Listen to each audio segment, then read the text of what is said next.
Assalamualaikum warahmatullahi wabarakatuh.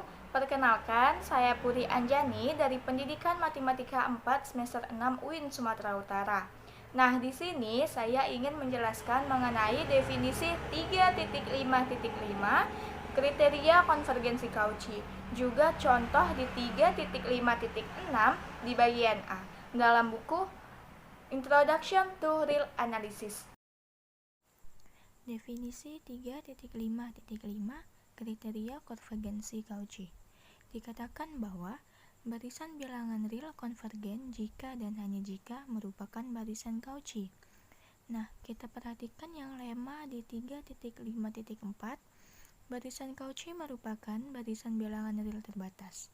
Juga lema 3.5.3 dikatakan bahwa jika barisan bilangan real konvergen, maka barisan tersebut adalah barisan Cauchy.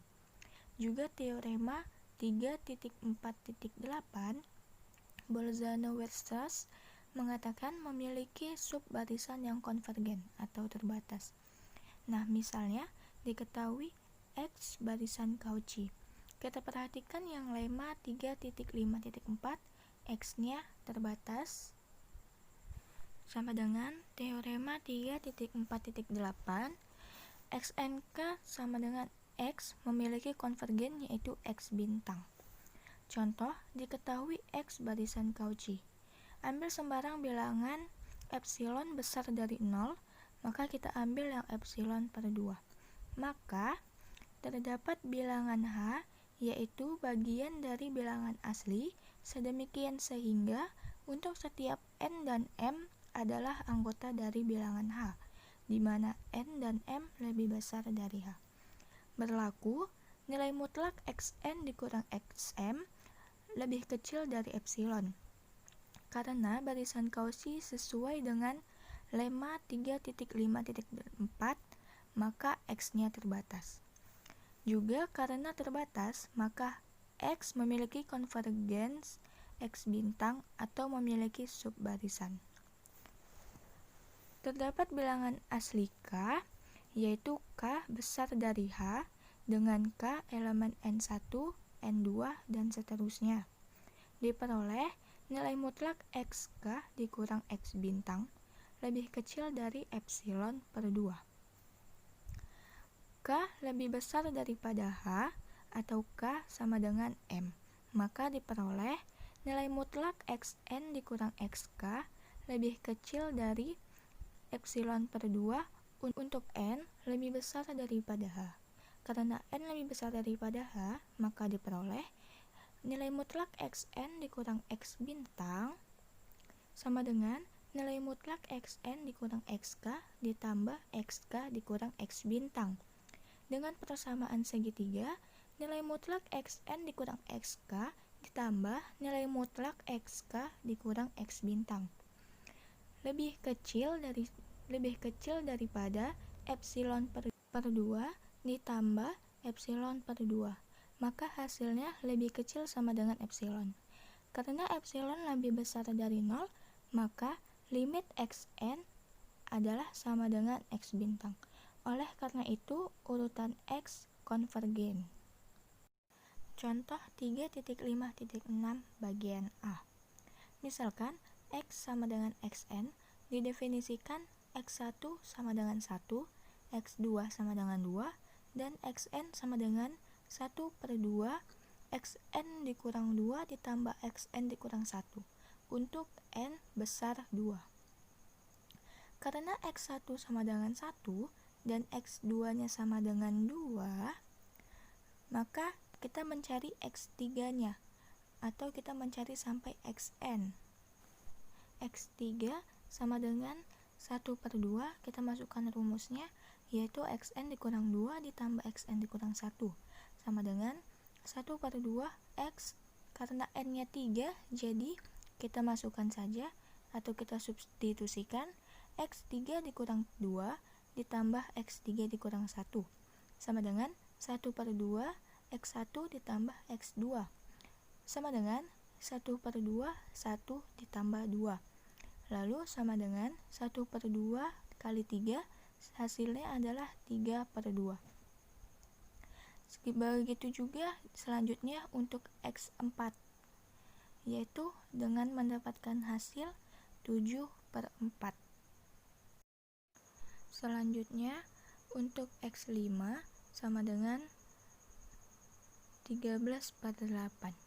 Jadi X1 sama dengan 1, X2 sama dengan 2, X3 sama dengan 3/2, X4 sama dengan 7/4, dan X5 sama dengan 13/8.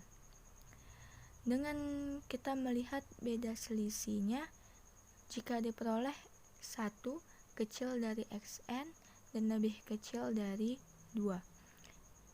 Kita melihat beda selisihnya, yaitu nilai mutlak X1 dikurang X2 sama dengan 1, nilai mutlak X2 dikurang X3 sama dengan 1/2, nilai mutlak X3 dikurang X4 sama dengan 1/4, dan nilai mutlak X4 dikurang X5 sama dengan 1/8. Sekarang kita buktikan dengan induksi matematika di mana N besar dari M. Nilai mutlak Xn dikurang Xm sama dengan nilai mutlak Xn dikurang Xn tambah 1 ditambah nilai mutlak Xn ditambah 1 dikurang Xn ditambah 2 ditambah sampai seterusnya hingga nilai mutlak Xn dikurang 1 dikurang Xm lebih kecil daripada 1/2 N tambah 1, N kurang 1 ditambah 1/2 N ditambah sampai seterusnya hingga 1/2 N dikurang 3 lebih kecil daripada 1/2 N dikurang 1 dikali 1 ditambah 1/2 ditambah sampai seterusnya hingga 1/2 M dikurang N dikurang 1 lebih kecil dari 2/2 N dikurang 1 lebih kecil daripada 1/2 N dikurang 1 dikali 2 sama dengan 1/2 N dikurang 2 sama dengan 4/2 N lebih kecil dari epsilon. Bukti, ambil epsilon besar dari 0. Pilih N kali epsilon di mana elemen dari N sedemikian sehingga 4/2 N kali epsilon lebih kecil dari epsilon. Sehingga jika N M besar dari N kali epsilon, maka nilai mutlak Xn dikurang Xm kecil dari 4/2 N kecil dari 4/2 N kali epsilon lebih kecil dari epsilon. Nah, ini membuktikan bahwa barisan tadi adalah Cauchy dan X-nya adalah konvergen. Misalnya, limit Xn sama dengan X. Kita lihat kembali definisi 3.5.5, di mana limitnya 1/2 dikali Xn dikurang 1 ditambah Xn dikurang 2. Untuk sampai kepada limit, gunakan sambatan tertentu. Ambil X 2N tambah 1 sama dengan 1 ditambah 1/2 ditambah 1/2 pangkat 3 ditambah sampai seterusnya hingga 1/2 N dikurang 1, atau dari definisi contoh awal tadi yang dimana X5 sama dengan 13/8, yaitu jika disederhanakan hasilnya 1 ditambah 1/2 ditambah 1/2 pangkat 3.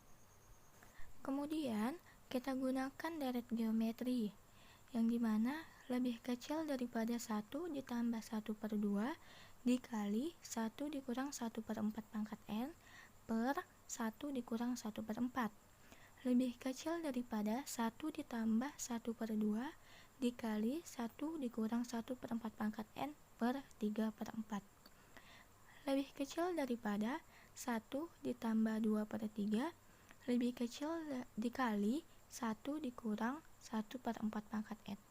Atau kita kembali ingat pada teorema 3.4.8. Maka X aksen sama dengan X dikurang 2N ditambah 1. Jadi, limit dari X adalah limit X aksen, sama dengan limit 1 ditambah 2 per 3, 1 per 4 pangkat N. Hasilnya sama dengan 1 ditambah 2 per 3 dikali 1 dikurang 0.